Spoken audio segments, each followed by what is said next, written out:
You're listening to IELTS and OET exam coaching with Kev, the English native, helping you get the scores you need in high-stakes English exams.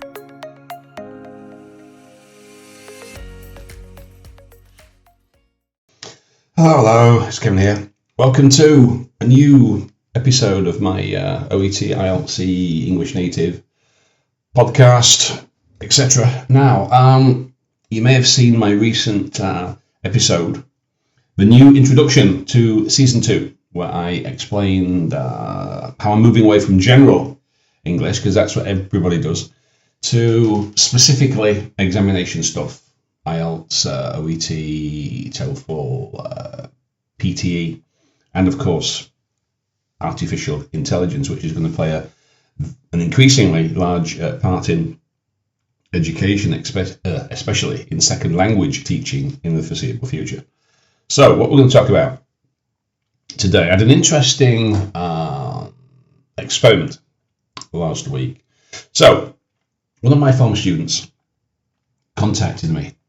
Now, I'd helped him with OET about 2 years ago, and he passed. He passed his writing, he passed his speaking. He got 360-ish. Anyway, he got a grade B pass.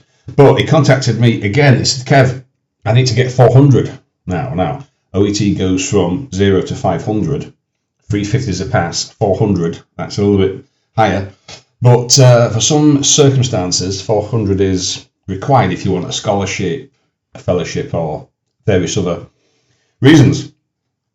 So he said, right, I've got a week for my test. So we worked on his speaking at first. He took his test 2 or 3 days ago on Monday. So I'll have to wait to find out if it actually worked. But with a session on the speaking, and I said, right, what we'll do, if you write me a letter every day, and I'll do my artificial analysis. So instead of me simply telling him in the classroom, do this, do that, don't do this, don't do that, etc. And I don't have time now to be hand typing and hand correcting everybody's essays and letters, because I get too many every day. So I use AI now, like lots of teachers do, for writing. Right? It's, if you program it, it will correct your students' writing. I've made some videos about this on my channel. Links below, of course, so you can take a look and you can see. Anyway, so I thought, right, let's see if we can use AI. Well, he could use AI to bump up his score to 400 in a week. Now, he hadn't done any writing in the 2 years since his last test. All right, so we have to go through all the basics again. So what we'll talk about, what his letters looked like at the start, how we used AI in a very controlled way, and what actually changed in this week. So he wrote me 8 full letters, referral and discharge, and we used AI as a sort of accelerator to fix very specific problems and points. Okay, now I've been making a lot of videos and episodes about AI in recent weeks or months. I took all those courses. I did the Google one, the Microsoft one, the Canva one, some British Council ones. So I've been investing quite a lot of time in it, because I believe that, especially for language teachers, AI, if you don't get on board, you could be left behind. I'm not going to talk much about it here, but you really need to be understanding how AI works if you're a language teacher. Anyway, so if you're a doctor preparing for OET, if you're a teacher wondering how to use AI without turning it into a cheating machine, this one's for you. Now, I've already mentioned in videos this last week, again, on my YouTube channel, the English Native, links below. AI has got limitations. You can use it for some things, other things you can't.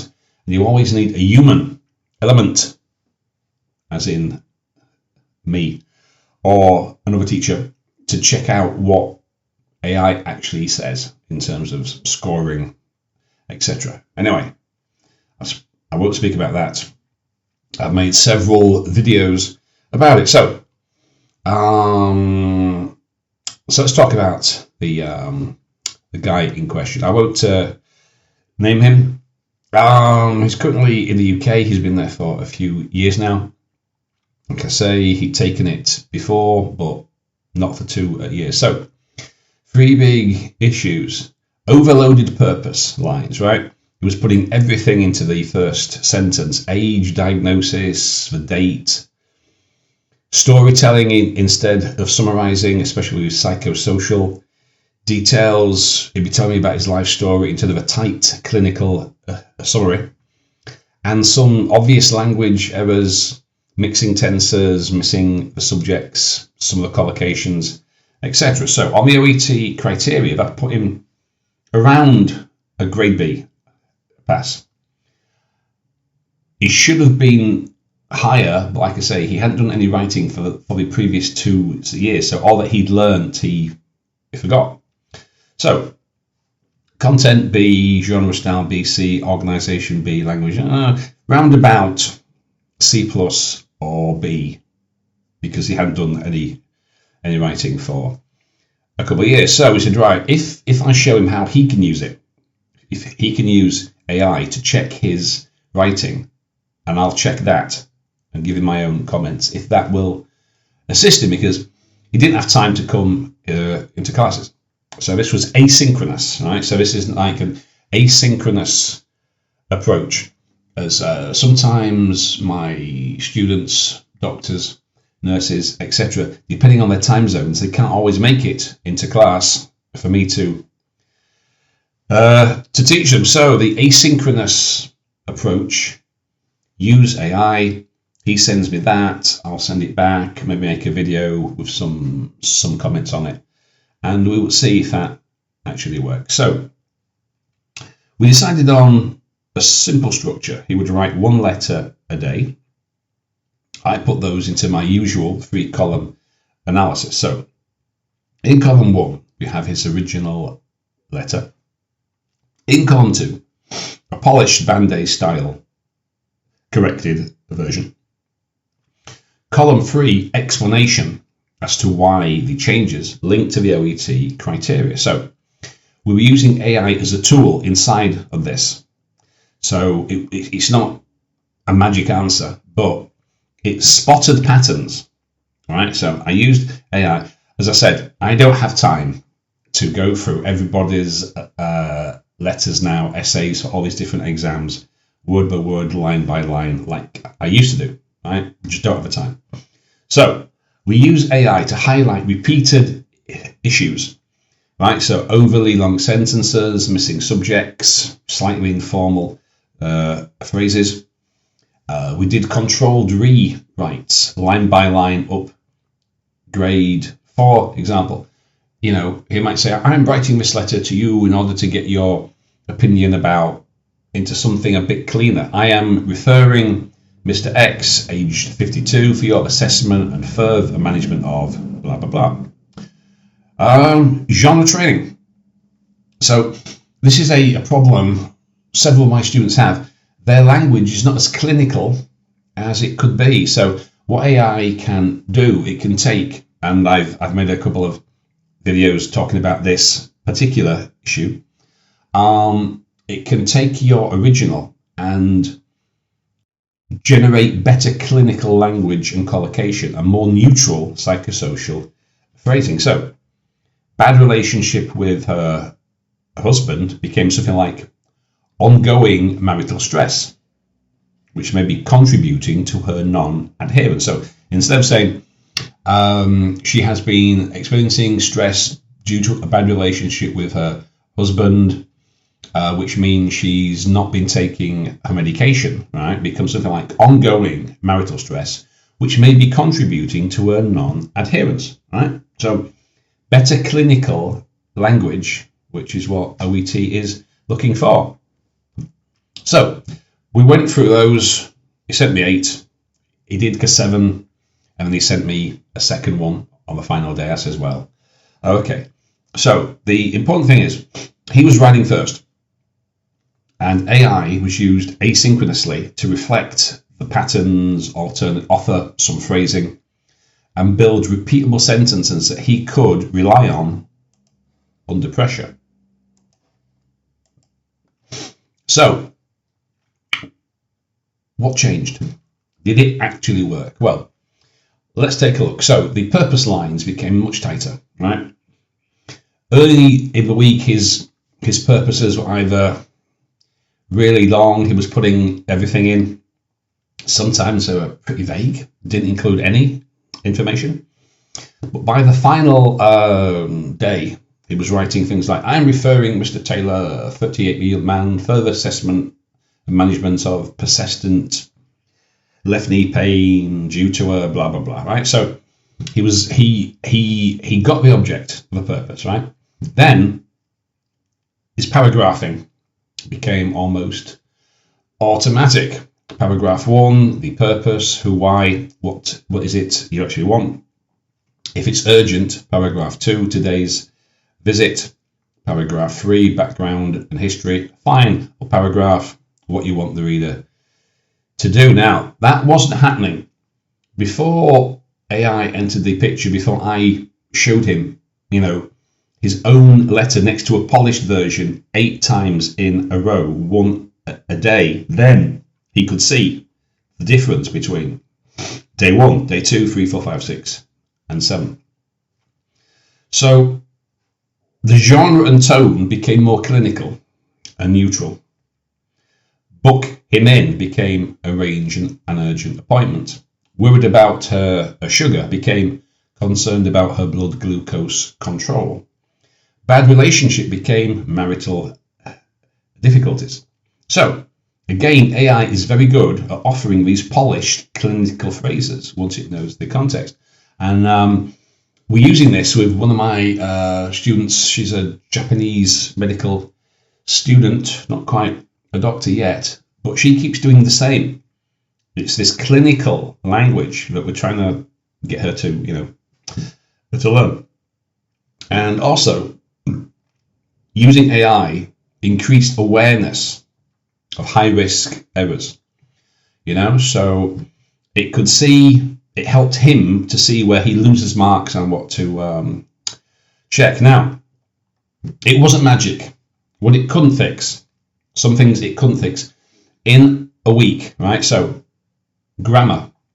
If you've got particular systemic grammar errors, you're mixing your tenses, you drop the subject, subject, verb, etc. Even if I tell you what your mistakes are, it takes a while for you to internalize it, work on those to not do them again. And we only had a week. Now, you can catch these with AI, but making that change automatic under pressure, automaticity, which I'll be talking about in my next episode, because this is something which is very important. Automaticity means that it's automatic. You don't need to think. Okay? So that takes a bit of time. He only had a week. So he knew what the errors were, but because he hadn't internalized it, he didn't have sufficient time. So the second thing that AI can't, so AI can't change that. It can identify your grammar, but it can't change it for you. Also, stress, pressure, and time. Now, in practice, right, he could write a letter, put it through chat. I could do it and send it back, bounce it. But in the real test, you've got 40 minutes and one shot. AI can't help you there.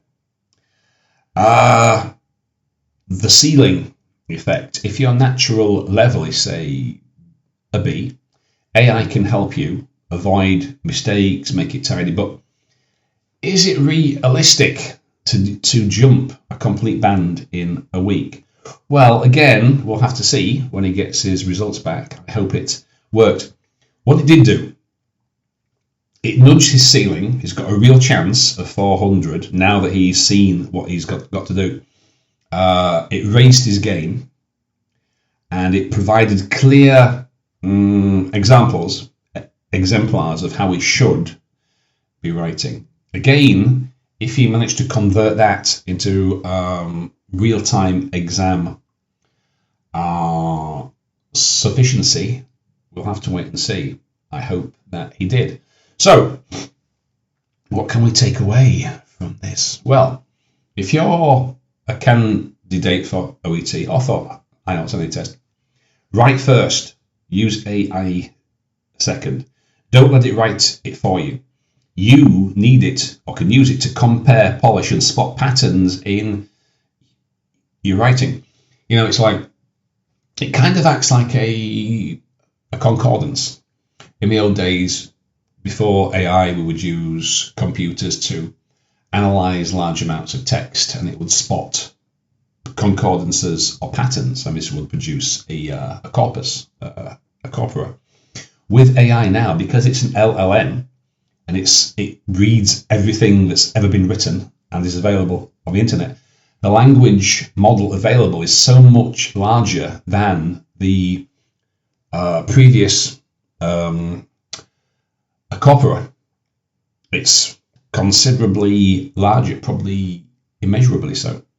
So it's really good for spotting patterns and changing language if you prompt it correctly. And I've spoken about this on several occasions, so I won't mention it again. So you can use it to spot the patterns.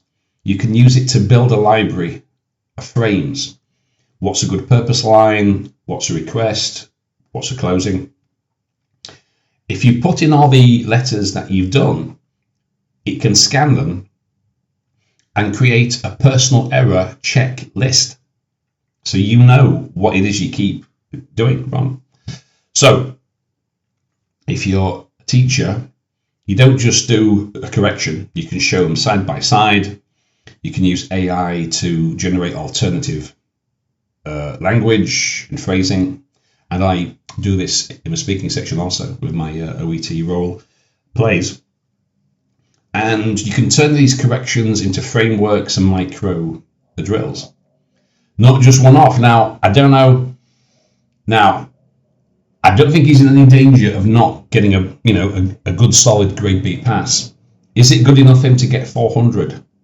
It's only been a week. He only wrote one letter a day because he had to work. We'll see. We'll see. I hope so. We'll have to wait. But the process itself is something I'll definitely reuse with future students. So, if you'd like to see this process in detail, check out. So, if you go to my website, theenglishnnative.com, all my links are there to my YouTube, my Spotify for OET, this episode here, my LinkedIn, where I've got all my research articles where I explain all this stuff. And if you want to use it, feel free to do so. If you want to get in touch, all my contact details are there. So just go to theenglishnnative.com. And I hope that helps. Thanks for listening. Good luck with your exam, and I'll see you in the next episode. That was IELTS and OET exam coaching with The English Native. Kev Dean. Find out more at theenglishnnative.com.